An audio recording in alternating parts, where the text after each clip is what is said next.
The Goat House is back with score predictions and picks against the spread for every single NFL game in this holiday week 13. Got a lot of good picks here. Can't wait to break it down like we do every single Wednesday. Let's take a look. The Thanksgiving morning game, an NFC North battle between the Bears and the Lions. I do like Detroit in this game. 30-17 is what I have. The Bears offense is playing a little bit better as they switch offense coordinators.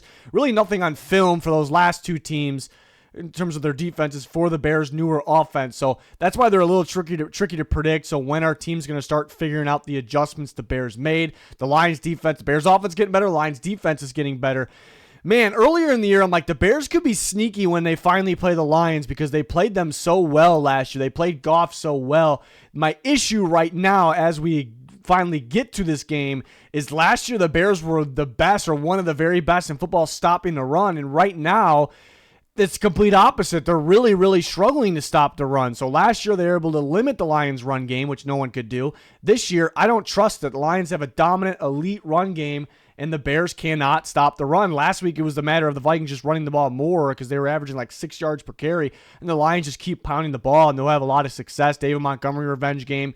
You know he's going to go off for that game. That seems like Dan Campbell thing to do. Make sure that guy goes off in that game. But Gibbs, if he gets the ball, he's going to do some damage. So I'm going to trust the Lions offense full go here. Their running game full go. Their defense has been playing better. But again, the Bears offense playing better. So that's something we're watching here. See if Caleb Williams can continue to play a little bit better. But Lions are favored by a bit for a reason. I got them winning 30-17 on Thanksgiving. If you want to make a parlay or a teaser, you can use the Lions minus 3.5. They definitely should cover that. I mean, you could drop it down to 2.5. It's not to be a little more comfortable if they win by 3, but it's not the greatest odds there. So do like the Lions this week. The second Thanksgiving game gets a little tricky now because Drew Lock. It sounds like Drew Lock is going to be the quarterback for the New York Football Giants, and that I think makes them a little bit better. Drew Lock is a decent backup. He's not the greatest, decent backup. He's better than Tommy DeVito. Nothing on film with the Drew Lock Giants here. He has a weapon like Malik Neighbors. The Giants should be able to run the football against a weaker Cowboys run defense. You know, the issue is the Cowboys, for the Giants, the issue is the Cowboys did play a lot better last week. They ran the ball very effectively. The Giants also can't stop the run, so I think Dowdle plays pretty solid. Cooper Rush played better last week. Does he get CeeDee Lamb going even more? It's definitely a possibility. Another issue for the Giants is the Cowboys have won 7 straight against New York. I've noticed the trends this year have really been hitting. You know, they continue on. So I'll stick with the Cowboys, even though it's tempting to go at Drew Lock. I think it's going to stay as a really, really close game here. I'll go 19-17 Cowboys. I would use the Giants, if you want to go with a parlay or teaser, plus 8.5. Not the worst odds in the world, and it should, again, stay close. So that should be a lock, you would think, a Drew Lock at plus 8.5 if you want to use that in a parlay. So Cowboys 19, Giants 17. A lot of running the football, a lot of bad run defense in this one as these teams are struggling in terms of their run defense this year. The Thanksgiving game we're looking forward to the most, the night game. Dolphins at Packers. The Dolphins are on a roll right now. They're playing some really good football. They have been playing good on offense since Tua has come back, but now the defense is getting going. It went from really bad to pretty decent, but a true test against the Green Bay Packers explosive offense in Lambeau on Thanksgiving night. So the Dolphins over the years, under Tua, love me some Tua, but in prime time haven't been that great. And then you factor in it's going to be a little chilly. It's not going to be the coldest game in the world. It'll be a little chilly at night in Lambeau. The Packers are a different animal, not only in Lambeau, but late season, looking at late last year. So I do think it favors the Packers here. I'm curious about the Dolphins defense because they've been playing a lot better, but they're going to go against not just a good offense, but a good offensive line and a physical running game in the cold. I think Josh Jacobs has a really good game for Green Bay here. I will take the Packers 27-21. I think it's the Packers being a different animal at home, it being in the cold. They're kind of kicking in the playoff gear. And just them having that physical ground game where they can control the clock. That is my reasoning for the prediction and the score. If this was in Miami, I'd be going with the Dolphins, I think. That'd be tough. That'd be a tough one to predict. I'd probably be going with Miami, but I'll go Green Bay, controlling the clock, giving the Dolphins offense limited possessions, hence the 21 points. 27-21 Green Bay is what I have. It's not one I would really bet on because I want to see the Packers click into playoff gear a little bit more here. They've honestly been a little underwhelming because I think very, very highly of them. So that's why I say a little underwhelming.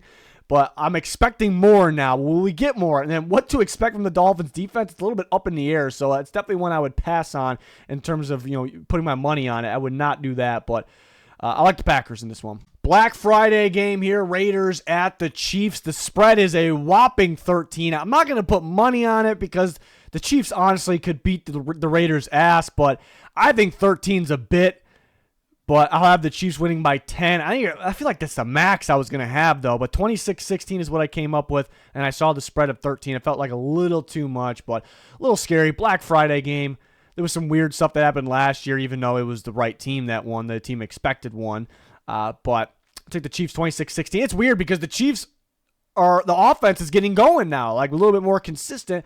But the defense is dropping off. So what's going on in Kansas City? They are the much better team here. They should take care of business. 26-16 is what I'm feeling. Chargers-Falcons. I got my eyes on this one. It's a very interesting game. This is a big game for both these teams. The Chargers, it's still a bit of a question. Can they beat good teams? How do they play against the better teams? I think the Falcons at least have the potential to be good. And for the Falcons, they're a little tough to trust as well because they're an offensive team where the offense doesn't always show up. You definitely can't trust the defense. So this is a big game. Can they play each other? Can each of these teams play against good teams?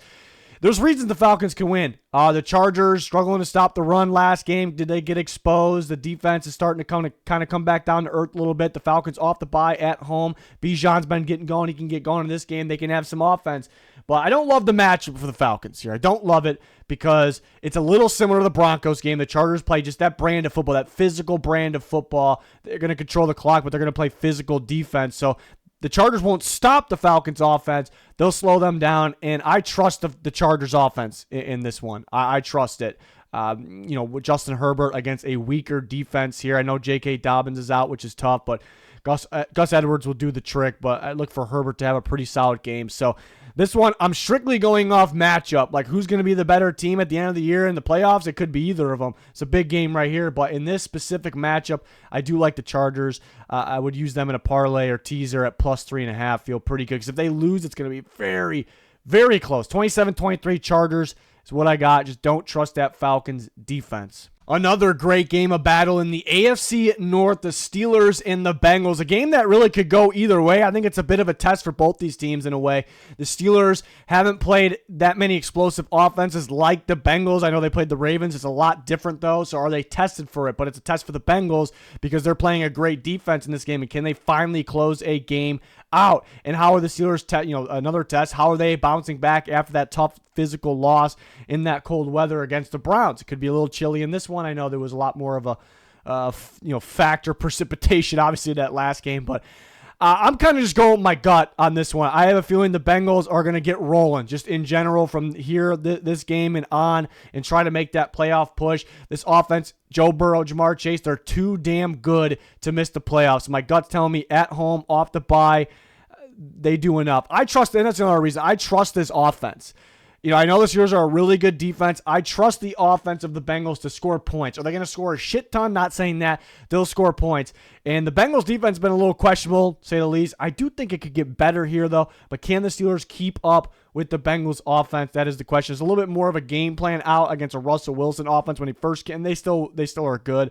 When he first came in, no one really had a game plan for it. So it would make sense that it makes sense they could score a lot of points in this game, but it would make sense that they start to get figured out a little bit. Not that they won't be good anymore, but it's a good game that could go either way. My gut is telling me the Bengals, but an AFC North game that's going to be a battle like this, I wouldn't put my money on it. Colts and Patriots, another game that realistically could go either way, but I like the Colts to bounce back after a tough one against the Lions. It's a much lesser opponent here, much more, even though it could be a good defense of the Patriots, a little more predictable, a lot of man coverage. I think Richardson, Jonathan Taylor, these guys have a solid game. They'll score some points in this one, but I think Drake May gets going against the Colts defense. I think he can have a solid game. So I got a 3-point affair here. The Colts winning 26-23, but yeah, weird things can happen in the game like this. Could go either way. So another one I probably probably would not put money on here, but I do have the Colts bouncing back and winning by 3. Seahawks at Jets. I think a defensive game. I mean, the Seahawks defense is really getting going. That looks like a nasty defense the last couple weeks.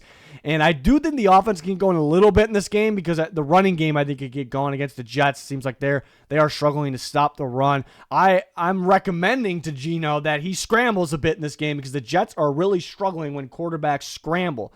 So Geno could actually make some money in this game with his legs. JSN's been a problem for teams. I think he can kind of continue to get rolling. They can control the clock. Both teams probably running the ball a little bit. Seahawks defense takes care of business here, win 19-13. The Jets are a bit of a mess. Whole Rodgers situation, they might shut him down for the year. They're not going to shut him down. He won't, get medical, exams. It seems like a mess right now. Do not trust them. They are wearing the black uniforms at home. The last time they did that, they beat the Texans. Not that that means a whole lot, but could be a trap game. I don't really see it. I love the under most about this game, under 41.5, and I do like the Seahawks to win by, at the very least, 3 points. So 2 seems pretty good, but it's kind of Vegas saying, hey, this might be a trap game here. But Seattle's about to heat up. I think they already started. That defense is crazy. I think the offense needs to get going. They could get going on the ground in this game. Give me Seattle 19-13. Titans at Commanders. Who would have thought we'd be talking about this game being a good game? The Titans are heating up. They're getting hot. The Commanders are getting cold. Will Levis playing some better football right now. There's a much more of a game plan out on Jaden Daniels' Cliff Kingsbury offense, which should not be a surprise. I don't see them losing 4 straight, though. I think Jaden Daniels uses his legs a bit in this game. I think he wins with his legs. They are dealing with some injuries. Marshawn Lattimore should be back in this game, which could be a factor. I think a lot of running clock in this one. The Commanders squeak by 23-20, but the Titans do play good defense. They play good run defense, and again, there is more of a game plan out for the Commanders, so the Titans could play spoiler as Will Levis is playing a little bit better in this game. But Pollard could run well. Dowdle ran well in them last week, so Titans could be a little sneaky. The Commanders, they can't lose 4 straight. I'll take Washington when they're wearing their all blacks here, 23-20, but not one I would put money on. Cardinals and Vikings definitely could be a good game. The matchup definitely favors the Vikings in this game, and it's not always about matchup. The Cardinals definitely could win the game because they're a pretty good team. They were hot, and the bye week cooled them off, and they played a changed, new almost Seahawks defense, so they just really have a good game plan.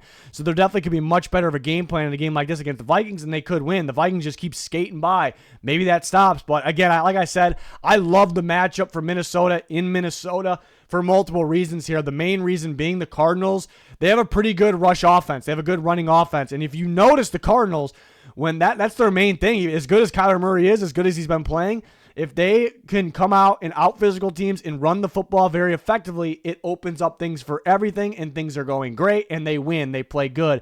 But when the run game isn't going, they struggle on offense, and most of the time they lose those games. So it's really on that rush offense to get going, and they could, but the Vikings actually have the number 1 run defense right now. So I think I think Connor can have a decent game. I think Murray can scramble, but I don't expect them to just dominate on the ground and make that a full force factor.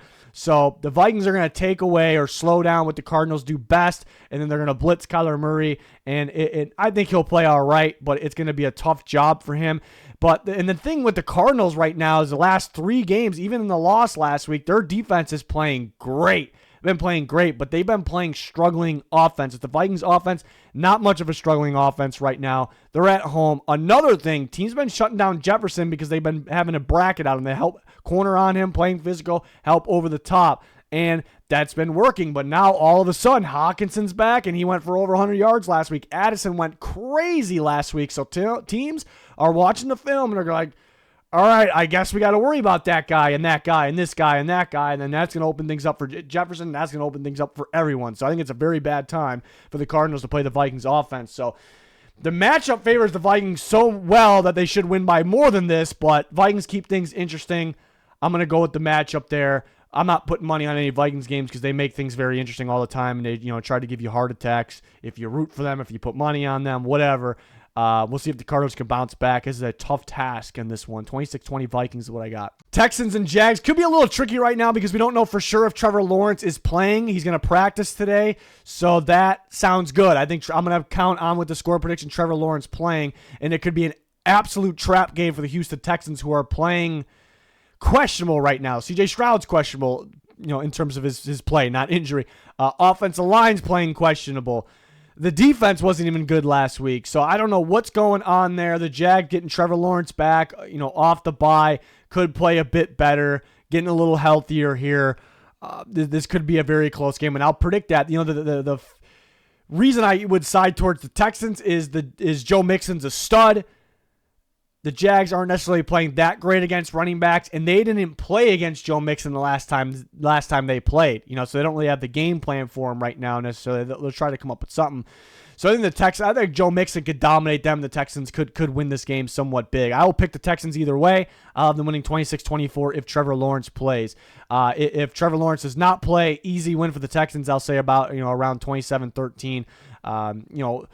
I think the Texans would be capable of scoring more points than that, but it'd be just a lot of running clock and just get out of there with the win. Let's not get anyone hurt at a certain point. So with Trevor Lawrence, tight. Without him, Texans cover, win big. But they got to snap out of it because the Texans have the build, the recipe of being not just a really good team, but a Super Bowl contender because they got a quarterback, even though he's not playing that well right now. I mean, the offensive line should be better. They have the star running back. They have the star receiver. They have tight ends. They have the pass rush that not too many teams have this year. So they have the coaching. So they got to snap out of it and get ready for playoff time. So interesting team to watch there. Could be in for a trap this week, but I'll take the Texans. Rams and Saints. The Saints are on a roll under Darren Rizzi. They're 2-0 under him. He is a high-energy guy that lit a fire beneath the Saints players, and they're getting going. They continue to get rolling. The bye week might have cooled them off a little bit. I don't love this matchup for them. People are weird with the Rams. If you notice, like fans and media, they're even Vegas with the lines, the spreads, they're very weird. Like all of a sudden they're too high on the Rams, and then all of a sudden they're way too cold on the Rams. Just depends on what they do the week before. And I think everyone's just always wrong about the Rams, it feels like. I think they should be favored by a little bit more in this game. The Saints, again, they're getting going. They got a lot of energy. The Rams are still very much a good football team. The Saints are going to run the tough defense, but predictable defense. They don't get a ton of pass rush most weeks, so I'm not really worried about the Rams offensive line this week like they had an issue last week. Don't think that'll pop up. I think Stafford will do some damage. Last time Puka played the Saints, he went crazy. He's been going crazy as it is. The Saints aren't stopping to run as good lately compared to earlier in the year. Kyron Williams gets going in this game. The Rams will score points in this one. Saints will be effective on the ground. That's where they can make their money on this one because Kamara is a stud. The Rams really struggled on the ground last week, but I think the Rams get a lead where the Saints run game just won't be as much of a factor, and I just don't fully trust the Saints passing game. They have some bright spots here and there going downfield to MVS. I don't know. I think the Rams will get pressure in this game, and LA wins by 10 points here, covering that spread. But if the Saints win, man, they got something with Darren Rizzi, and they got something maybe in the NFC South, making a catch up there to possibly win the division, make the playoffs. That's something to watch here. And the Rams, then I guess we can go cold on the Rams if they lose this game. But I like how the matchup favors them in this one. 27-17 is what I got. Bucks and Panthers, a tough one to predict for multiple reasons. I mean, the Bucks are going to Carolina, divisional rival game. Anything can happen. Both teams fighting to get kind of back in that race. And the Panthers, specifically Bryce Young, playing a lot better, because there's a big hawk just flew by my window. But yeah, Bryce Young just playing a ton better under Dave Canales, and they could be very, very sneaky. I'm still trying to figure out what they're all about there. Are they going to keep rolling? I mean, the Bucks do not have a very good pass defense, even though they played well last week. So Bryce Young could light it up for sure. The Bucks play the run pretty well, but the Panthers defense, I still just do not trust. I don't trust the Panthers defense. I know it was the Chiefs last week, but whenever the Chiefs wanted to move the ball, they can move the ball. And the Buccaneers offense with Mike Evans back, Baker Mayfield balling, revenge game for Baker Mayfield. They got a running back duo. They have weapons. Cade Otton's a weapon as well. I trust them very much. I trust Baker Mayfield and company very much. So I think they just score too much in this game. And I got that gut feeling that the Buccaneers get rolling and they make that playoff push. They make a push to win the NFC South. I would say they win it, but I do think the Falcons could heat up, not this week, and the Falcons have 2 wins over the Bucs. So that's the tricky part there. But if the Panthers win this game, watch out, and we kind of go cold in the Bucs a little bit. But I'm just going to trust the offense of Tampa Bay in this one, and I'm just still learning a little bit about the Panthers. Bryce Young for sure looks better. I for sure think they should keep rolling. I guess it depends on what he does the rest of this year. But looking at the quarterback class, I definitely think they should keep rolling with Bryce Young. He played an incredible game last week against the good Chiefs defense. So just want to see them against a division rival here, in the NFC South against the Buccaneers here. Should be a fun one. The game of the week, Eagles and Ravens, a tough one to pick. I'm going to go with Baltimore by 1 point, a squeaker, 24-23, a game that can go either way. But a couple reasons maybe I'll trust the Ravens. Well, reasons for the Eagles, I think they're playing better than the Ravens right now. I think they're more of a contender, actually. Whether some people may believe that or not, whatever. They have the better offensive line. They have the better defense in this game.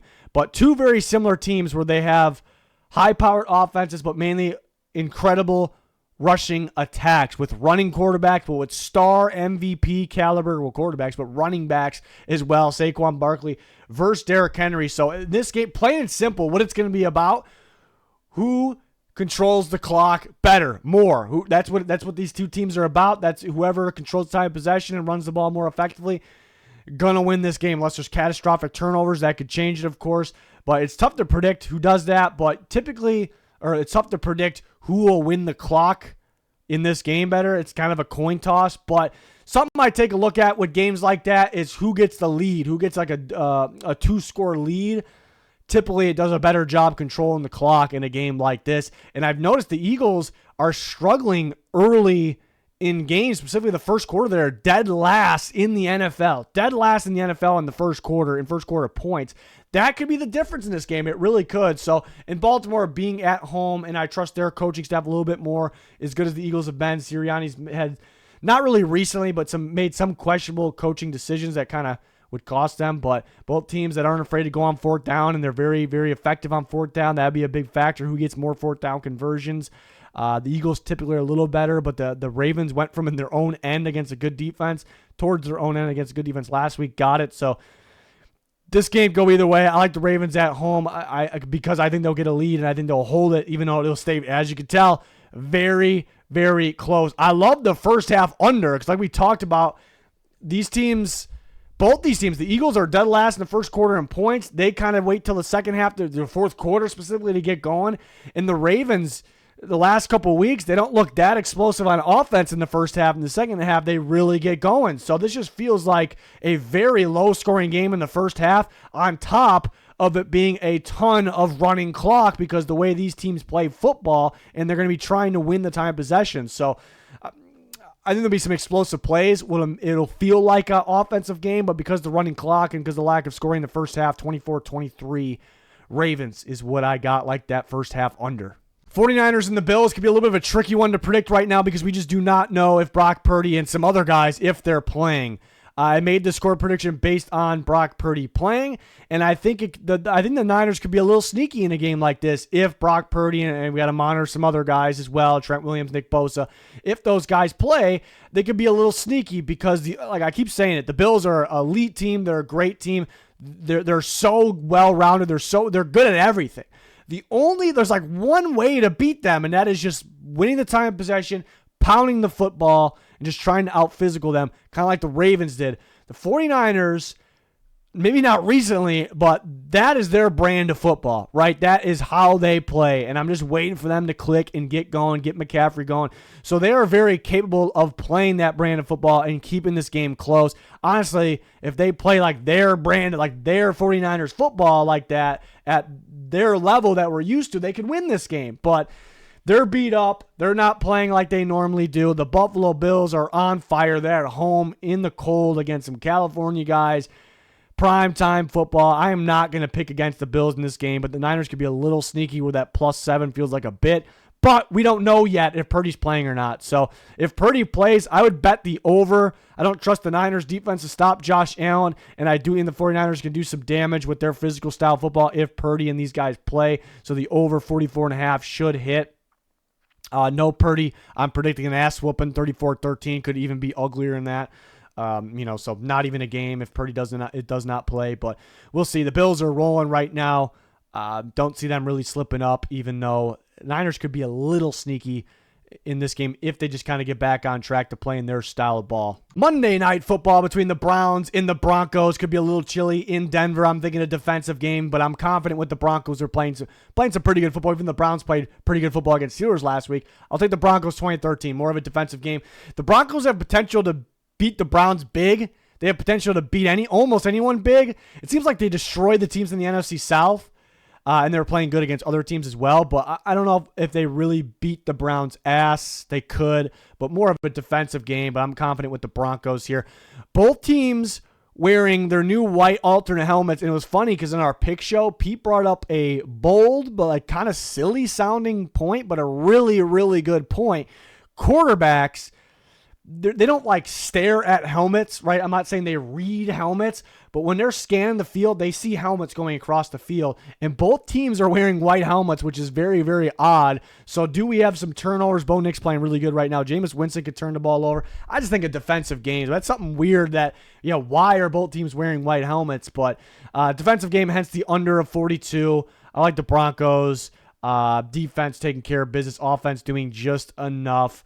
Yeah, I thought about the Broncos winning by a bit more. We saw what the Saints, Sean Payton's old team, put up against the Browns. That's kind of a weird game, though. Taysom Hill kind of went bonkers. It was actually closer what the scores showed. I do think the Broncos are a lot better than the Saints, but I just think more of a defensive game. I thought about 23-13, somewhere around that range for the Broncos. I'd take the under. This is one of those games, like in the cold. Both teams wearing white helmets. Could get weird. Could get a little funky out there. We'll see what happens. And then kind of recapping all my picks against the spread. And there's some that are starred or an asterisk by them because we're waiting on some injuries at the quarterback position. But yeah, if you want to pause the screen and just take a look at me just picking for every single game. But we kind of highlighted some I like. We'll have our locks video. Got to get that done because there are 3 games. One pretty early on Thanksgiving. So I got some shorts rolling out. We have power rankings, our weekly pick show, our recent mock draft, a recent coaching candidates video. We got you guys covered. Every single thing NFL you could think of, we got you. So please like, subscribe, turn notifications on. It's going to do it for this one. Thanks for watching. Goodbye.